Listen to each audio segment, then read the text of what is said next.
Ahojte pri Evanjeliu inak krátkom videu, kde sa zamýšľam nad múdrosťou Kristovho Evanjelia vo svetle modernej psychológie, filozofie a mojej vlastnej skúsenosti. V dnešnom Evanjeliu Lukáš 10. kapitola 38. až 42. verš počúvame príbeh Marty a Márie, kde Marta prijíma do svojho domu Krista a je tam veľa hostí a ona sa stará o tých hostí a lieta, beha, proste nosí občerstvenie a jej sestra Mária, ktorá by jej mala pomáhať, si sadne ku Kristovým nohám a počúva jeho učenie. Mária príde hodne nahnevaná za Kristom a hovorí mu: Pane, nedbáš, že moja sestra namiesto toho, aby obsluhovala, tu sedí pri tvojich nohách, nič nerobí a ja mám plné ruky s obsluhou? A Ježiš ju dá dole a povie jej, že Marta, Marta, staráš a znepokojuješ sa pre mnohé veci a pritom potrebné je len jedno. Koniec. Akože muselo jej odpaliť dekel, ja by som akože neviem, ako by som reagoval. A veľakrát sme podobní aj my a môžeme sa, alebo spýtajme sa, čo znamená to jedno, čo je potrebné. Hej, že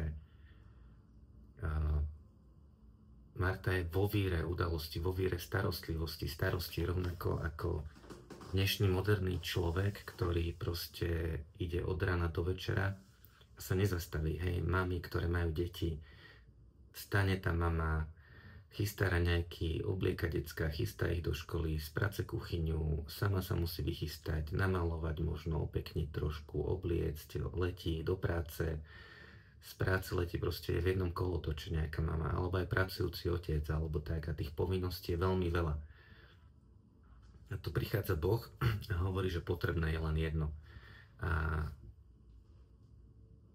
veľký svätý, napríklad ako Matka Teresa, keď sa jej nejaká sestra pýta, že tak veľa starostí má, čo sa týka starostlivosti o chorých a o nejakých proste zanedbaných ľudí a bezdomovcov, že ako keby nemá čas na modlitbu, tak Matka Teresa jej hovorí, že ak nemáš čas modliť sa 1 hodinu denne, tak sa potrebuješ modliť 2 hodiny denne. A toto nehovorí len Matka Teresa, ale hovorí to možno aj Budha, hovorí to možno aj Dalaj Lama a tak ďalej. Keď si nevieš nájsť čas na stišenie, tak potrebuješ násobne viac času, aby si pochopil, že dôležité je len jedno. A čo je to jedno, čo je dôležité uprostred tých všetkých našich starostí? Poviem vám tak, že 3 dní dozadu manžel jednej kamarátky dostal vnútorné krvácanie, skončil v nemocnici a delil ho takýto kúsok od toho, aby nezomrel. Takýto kúsok, hej. Normálny zdravý chlap, žil bežný život proste a tak ďalej. A zrazu mohlo byť všetko inak.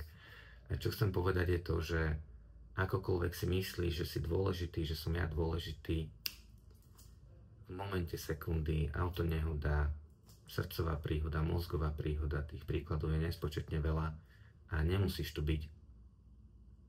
Môžeš si myslieť, že na tebe stojí svet. Nie je to tak. Svet pôjde ďalej bez teba, firma pôjde ďalej bez teba, tvoji drahí pôjdu ďalej bez teba, hej. Dôležité je len jedno. A to jedno, čo je dôležité, je, ja by som to povedal tak, že alebo prirovnal by som to k tomu, že keď vojdete do hlbokého lesa, tak ľahko stratíte smer, hej. Kopčeky hore, dole, zákruty, kriky, musíte to obchádzať a môžete ľahko stratiť smer k cieľu. Meditácia, stíšenie je niečo, čo nám pomáha ako keby vyliezť na nejaký strom, získať náhľad, nadýchnúť sa, pozrieť sa na ten svoj život, o čom to naozaj je, čo je naozaj dôležité, hej, čo má naozaj dôležitú hodnotu, pretože keď ste dole uprostred tých starostí, tak zabúdame a strácame ako keby smer. A presne toto je to jedno, čo je dôležité, že keď máš pocit, že je toho veľa, alebo máš toho veľa, potrebuješ vojsť do ticha, sám so sebou, spojiť sa s Bohom, alebo sa len napojiť sa na seba a počúvať vlastné srdce, aby sme nestratili smer.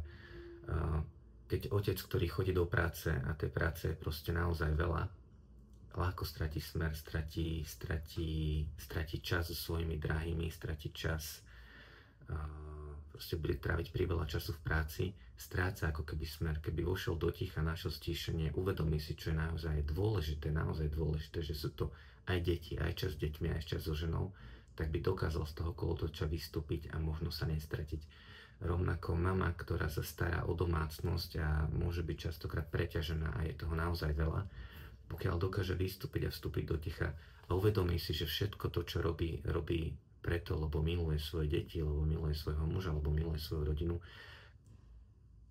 v tom momente stíšenia nachádza zmysel, nachádza smer, nachádza silu na to, aby tie všetky starosti konala istým spôsobom s láskou, aby v nich videla zmysel. My keď nenájdeme čas na stišenie, tak strácame zmysel, strácame smer, strácame zmysel pre to, čo je naozaj dôležité.